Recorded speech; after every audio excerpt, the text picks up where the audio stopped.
नमस्कार साथियों। आज मैं जो है पोर्टल संबंधित चर्चाओं को साइड में रखते हुए पिछले 6 महीने से जो हम देख रहे हैं लगातार हजारों की संख्या में हमारे अति शिक्षक भाई ऐसे हैं जो हर काउंसलिंग में किसी न किसी कारण से बाहर होते हैं, परेशान होते हैं, इधर उधर आवेदन देते हैं, कुछ सीएम हेल्पलाइन करते हैं। लेकिन एक देखा जाए तो इनका निराकरण जिस स्तर पे होना चाहिए और जिस स्तर पे इनकी संख्या वैसा होता नहीं है। मेरे मन में ये चीज़ कई दिनों से आ रही थी, इसलिए मैं आपके बीच आया हूँ। सबसे पहले कुछ चीज़ें मैं आपको बताऊँगा, फिर उस पर अपन आगे बात करेंगे। बताने का जो हमारा जो प्रमुख बिंदु है चर्चा का, वो पहला ये है कि हमारी जो परेशानी का मूल कारण क्या है। अब आप सभी को मालूम है कि सभी ज़िलों में सैकड़ों की संख्या में पद रिक्त थे और रिक्त होने के बाद पहले ऑफलाइन भर्ती होती थी, इस बार से ऑनलाइन हुई। और मैं व्यक्तिगत मेरा मानना है कि ऑनलाइन भर्ती को मैं सही मानता हूँ, क्योंकि उसमें जो है सभी को बराबर मौका मिलता है। अब इसमें ये तो अलग बात है कि ऑनलाइन हो कि ऑफलाइन हो, लेकिन जो सीटें थीं, सीटें जो खाली थीं, उसको अपडेट करने का काम विभाग का था। इससे तो किसी तरह से विभाग जो है पीछे नहीं हट सकता।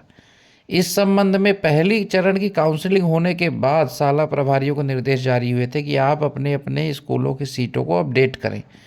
अगर यही प्रक्रिया जून में हो जाती, सीटें अपडेट हो जाती, तो जुलाई माह में ऑनलाइन काउंसलिंग होती और जो हमारे मेरिट होल्डर साथी थे वो किसी भी स्थिति में बाहर नहीं हो पाते। और सबको, क्योंकि पहले चरण की काउंसलिंग में सबने अपने घर के आसपास ही भरा था और सीटें बहुत ज़्यादा मात्रा में खाली थी और उनको अलॉटमेंट मिला था। अब सबसे बड़ा कारण कि पहले चरण काउंसलिंग में ही सीट अपडेट नहीं हुई, तो उससे क्या हुआ, बहुत सारे मेरिट होल्डरों को स्कूल तो मिल गई, लेकिन शाला प्रभारियों ने उनको ज्वाइन ही नहीं कराया।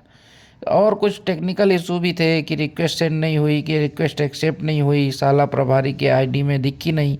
तो ये सब आवेदक का काम नहीं था करने का। आवेदक थोड़ी ये सब सही करेगा कि ये सारी रिक्वेस्ट सेंड हो जाए ना हो। तो ये सब जो परिस्थितियां अलग अलग तरह की निर्मित हुई, इसका खामियाजा आते शिक्षक को भुगतना पड़ा। ऐसे हमारे बहुत से साथी हैं जो बाहर हो गए। अब वो इधर उधर कार्यालयों में आवेदन देते, लेकिन कोई निराकरण नहीं होता है। तो बेचारे इस तरह के बहुत से शिक्षक साथी हैं जिनकी ज्वाइनिंग इन सब कारणों की वजह से नहीं हो पाई। और जबकि हमारी संख्या ऐसी देखा जाए तो स्कूल शिक्षा विभाग और शिक्षा विभाग में सबसे ज़्यादा स्टाफ है और अति शिक्षक की संख्या भी इस समय हजारों में है जो मध्य प्रदेश में काम कर रहे हैं। तो अब इसमें क्या होता है कि जिन अति शिक्षकों को पहली चरण में मिल गया, स्कूल कहीं ज्वाइन नहीं हो गई, उनने तो नाम ही चर्चा छोड़ दिया, बोले हमारी तो हो गई, अब हम अगले साल देखेंगे, बाकी जाए तेल लेने। माफ़ कीजिएगा, मैंने थोड़ा ऐसे शब्दों का उपयोग किया, लेकिन उनकी विचारधारा में तो यही है कि भाई हमको क्या मतलब है। अब दूसरे जिनको नहीं मिला वो परेशान हो रहे, वो कमेंट कर रहे, और जिनको मिल गया उनने तो वीडियो देखना ही बंद कर दिए। उनने तो कोई मतलब ही नहीं कि अब हमको कोई मतलब नहीं। हमने अभी प्रथम चरण के बाद एक भी ऐसा कमेंट नहीं देखा जिसको प्रथम चरण में स्कूल मिलने के बाद उसने सेकंड और थर्ड काउंसलिंग में अपना कोई प्रतिक्रिया दी हो। तो जब आप लोग सक्रिय भूमिका में मतलब रहेंगे ही नहीं, तो जब जिसकी बारी आएगी वो अकेला परेशान होता है, बाकी कोई ध्यान ही नहीं देता है। अब जिसको मिल गया वो अपनी नौकरी में जाने लगा, बोले अब छोड़ो हम तो करना है, उसको कोई मतलब ही नहीं।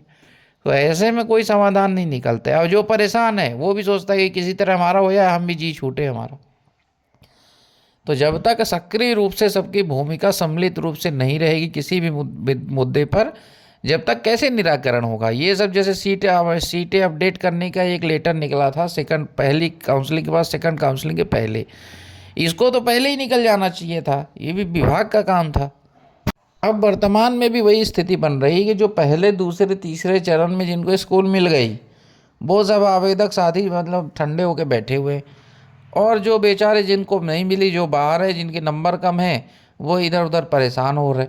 तो जब तक सभी की सक्रिय रूप से भूमिका नहीं होगी, जब तक कैसे होगा। आप देखें महाविद्यालयों में भी अतिथि विद्वान काम करते थे, लेकिन उनने अपने जो पहले उनको कालखंडों के आधार पे मिलता था जो है वेतन, फिर धीरे धीरे उनने अपनी मांगे सरकार तक पहुंचाई और आगे चल के उनका वेतन और उनकी जो मतलब सेवा शर्तें, उनमें थोड़ा दुरुस्ती लाई गई।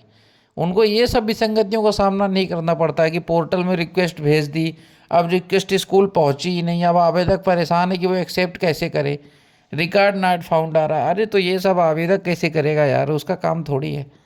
तो ये सब जो व्यवहारिक परेशानियां हैं, इस संबंध में सबसे पहले वरिष्ठ अधिकारी को अवगत कराना होगा कि इसको पूरे सिस्टम को दुरुस्त करें, ताकि जो मेरिट होल्डर हैं, जिनके पास नंबर है, पात्रता परीक्षा उत्तीर्ण है, जो जिन वर्षों से काम कर रहे हैं 10 साल 5 साल से कम उनको तो जो है बाहर ना हो सके, वो ऐसी व्यवस्था तो रहे। नहीं तो क्या मतलब है फिर, कोई अगर मान लीजिए 10 साल अति शिक्षक रहा और इस साल बाहर हो गया, तो वो अपना जीवन यापन का संकट पैदा हो जाता है उसके लिए।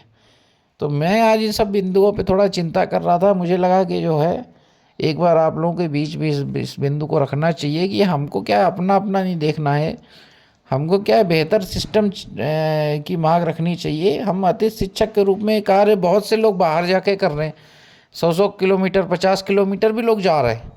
तो जब इतना दूर जा रहे हो, आप मेहनत कर रहे हो, तो उसका कम से कम आपको सही जो है फ़ायदा तो मिले। और इस संबंध में अगर कोई विषय आपको लगता है कि नहीं मेरे से चर्चा करने लायक है, तो आप कमेंट में कमेंट करके बता सकते हैं।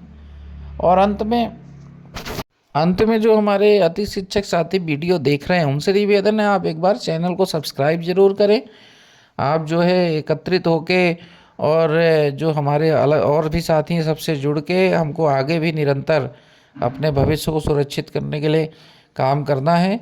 इसलिए चैनल से जुड़ जाएं, और आपके मन में कोई सवाल हो तो आप कमेंट बॉक्स में कमेंट करके पूछ सकते हैं। और शाम तक इस संबंध में और भी अगर कोई नई जानकारी आती है चौथी काउंसलिंग संबंधित, तो उसकी अपडेट मैं डालूंगा। लेकिन मेरे मन में आज सुबह से ही ये सवाल आ रहा था कि हम जो इतना परेशान हो रहे हैं, जबकि इसमें हमारी भूमिका कुछ है नहीं। हमें तो बस आवेदन करना है, वेरिफिकेशन कराना है, नंबर है तो हमारा अलॉटमेंट होगा, नहीं है तो नहीं होगा। लेकिन इन सब चीज़ों कराने के बाद भी हमारे अति शिक्षक साथी, उनको ना स्कूल मिल रही है, ना किसी को मिल रही है, किसी कम नंबर वाले को मिल जाती है। ये सब परेशान है बेचारे। अब वो व्यवहारिक परेशानियां हैं, मैं मानता हूँ, लेकिन अब उनका निराकरण तो विभाग को ही करना पड़ेगा। कोई अति शिक्षक स्वयं से तो निराकरण कर नहीं पाएगा।